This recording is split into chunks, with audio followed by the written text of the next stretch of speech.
Olá, amante do terror. Alguma vez na sua vida você deve ter se deparado pelo menos uma vez com alguma lenda popular de supostas criaturas que existiriam no nosso mundo. Mas você sabia que existe uma área de estudo entre pessoas que tentam provar cientificamente a existência de criaturas que seriam de lenda ou folclore? Ela é chamada de criptozoologia, e os alvos estudados são chamados de, adivinha só, criptídeos. Os criptídeos são aquelas criaturas que, há alguns anos, se espalharam para o mundo todo e não paravam de tentar provar a existência deles. Mas claro que a maioria, se não todas, foi um completo fiasco e não resultou em absolutamente nada, sendo praticamente esquecidas e se tornando puramente lendas. E aposto que você não se lembra, mas eu já falei de um deles aqui no canal, o Mothman. Só que a criptozoologia não é uma área em que eles só falam de asneiras sem lógica e nada científicas, tipo a Terra plana. Já tiveram algumas vezes em que criaturas que muitos consideravam como lendas, que eram criptídeos, já foram provados cientificamente a existência, como o dragão de Komodo, o ornitorrinco, o selacanto e a lula colossal. Então, uma certa credibilidade eles têm. Bom, mas é claro que nem todas as criaturas que a criptozoologia estuda são comprovadas de fato a existência. E eu vou citar algumas delas aqui.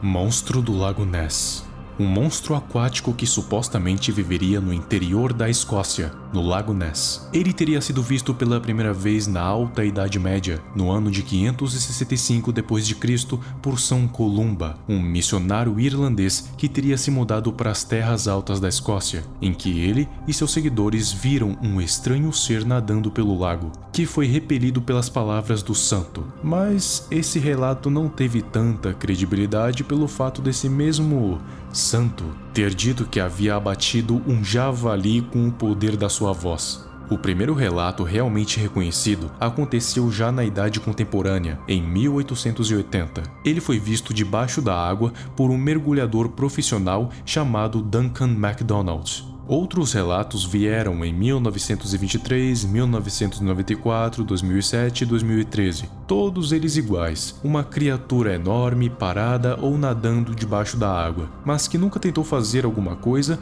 ou nunca mostrou a sua aparência real. Apenas uma silhueta negra submersa no Lago Ness. E desde 2013, nenhuma suposta aparição aconteceu, ficando no imaginário da população como apenas uma lenda.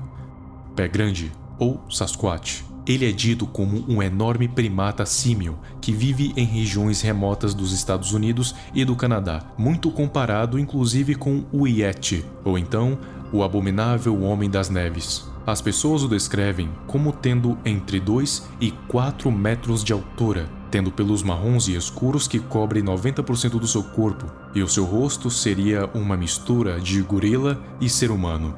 Diversas vezes tentaram encontrar provas de sua existência ou até mesmo o próprio Pé Grande, mas nada nunca foi encontrado. E todas as supostas evidências de pele ou até mesmo do próprio corpo do Pé Grande foram de outros animais, como lobos e ursos, ou mesmo uma fantasia congelada de um gorila. Mas apesar de ser uma lenda, existem teorias científicas que podem explicar a existência de Bigfoot, que eles seriam descendentes diretos dos primatas gigantopithecus, um primata já extinto há mais de 100 mil anos. Essas criaturas seriam descendentes evoluídos que, ao contrário dos seus ancestrais, conseguiram se adaptar e sobreviver. Poucos, mas conseguiram. Seu parente mais próximo seria o orangotango. Mas claro, como o Sasquatch nunca foi visto, então isso continua sendo esotérico.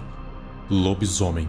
Um clássico que muitos me pedem para fazer um vídeo. Ele tem muitas versões dependendo da região ou país. Aqui no Brasil mesmo é muito famoso, mas em todos tem algo em comum. À noite, um homem amaldiçoado que vira um híbrido entre lobo e humano. A lenda teve origem na Grécia Antiga, onde o rei de Arcádia teria servido carne de Arca de Zeus, que não ficou nem um pouco contente e, por punição, lhe transformou em lobo. Sereia. Seria uma criatura híbrida, parte mulher, parte peixe.